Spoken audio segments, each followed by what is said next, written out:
Cholesterol మనం కోడిగుడ్డు పచ్చిసొనలో ఉన్నటువంటి కొలెస్ట్రాల్ కనుక తీసుకున్నట్లయితే మన శరీరం ఏం చేస్తుందనంటే దాని వలన రక్తంలో కొలెస్ట్రాల్ శాతం పెరగకుండా దాని ఏర్పాట్లు అది చేసుకుంటుంది. ఉదాహరణకి మన శరీరం కొలెస్ట్రాల్ని తనంతట తానుగా తయారు చేసుకోవడం అనేది ఆపేస్తుంది. కాబట్టి మనం తీసుకున్నటువంటి అంటే ఆహారం ద్వారా తీసుకున్నటువంటి కొలెస్ట్రాల్ వలన మన రక్తంలో కొలెస్ట్రాల్ పెరుగుతుంది అని అనుకోవడానికి ఎటువంటి శాస్త్రీయమైనటువంటి ఆధారం అనేది లేదు. రెండవది ఫ్యాట్ వేరు, కొలెస్ట్రాల్ వేరు. సో ఈ కొలెస్ట్రాల్ కూడా ఫ్యాట్ జాతికి చెందిందే కానీ అది కంప్లీట్గా ఫ్యాట్ కాదు, అది చాలా ముఖ్యమైనటువంటి పోషకం.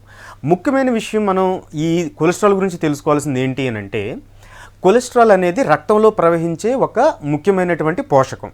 అంటే మన రక్తనాళాలు అనేవి మన సిటీలో ఉన్నటువంటి రోడ్లు అని చెప్పాను అనుకుంటే, ఈ కొలెస్ట్రాల్ అనేది దాని మీద తిరుగుతున్నటువంటి ఒక పెద్ద ట్రక్.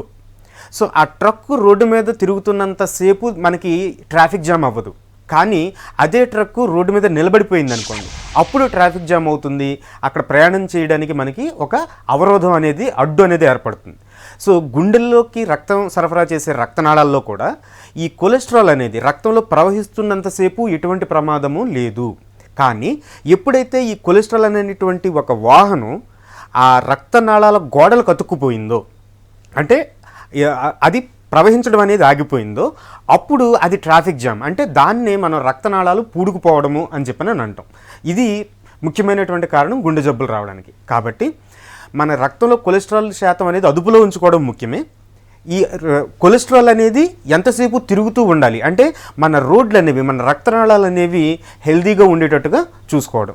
ఈ రక్తనాళాలు హెల్దీగా ఉండడం అనేది మనం చూసుకోవడానికి ముఖ్యంగా మనం తీసుకోవాల్సినవి ఏంటి అని అంటే వెజిటబుల్స్ అండ్ ఫ్రూట్స్. సో వెజిటబుల్స్ని, ఫ్రూట్స్ని, ఆకుకూరల్ని ఎక్కువగా తీసుకోవడం ద్వారా ఈ కొలెస్ట్రాల్ వెహికల్స్ ఏవైతే మన రక్తంలో మూవ్ అవుతున్నాయో వాటినే మనం ఎల్డిఎల్, విఎల్డిఎల్, హెచ్డిఎల్ అని చెప్పని అనుకుంటాం, అని పిలుస్తూ ఉంటాం. వీటిని రక్తనాళంలో ఎంతసేపు ప్రవాహంలో ఉండేలాగా చూసుకోగలిగితే, దానికి అనువైనటువంటి ఆహార పదార్థాలు తీసుకోగలిగితే మనకు గుండె జబ్బు రాకుండా ఉంటుంది.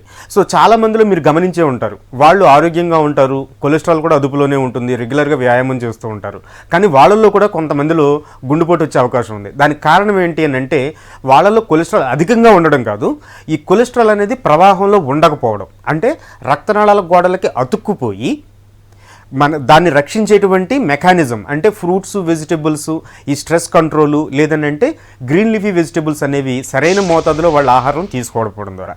కాబట్టి ఈ కోడిగుడ్డు కనుక పచ్చసొన తీసుకుంటే కొలెస్ట్రాల్ వస్తుంది, లేదనంటే గుండె జబ్బు వస్తుంది అనేటువంటిది కేవలం ఒక అపోహ.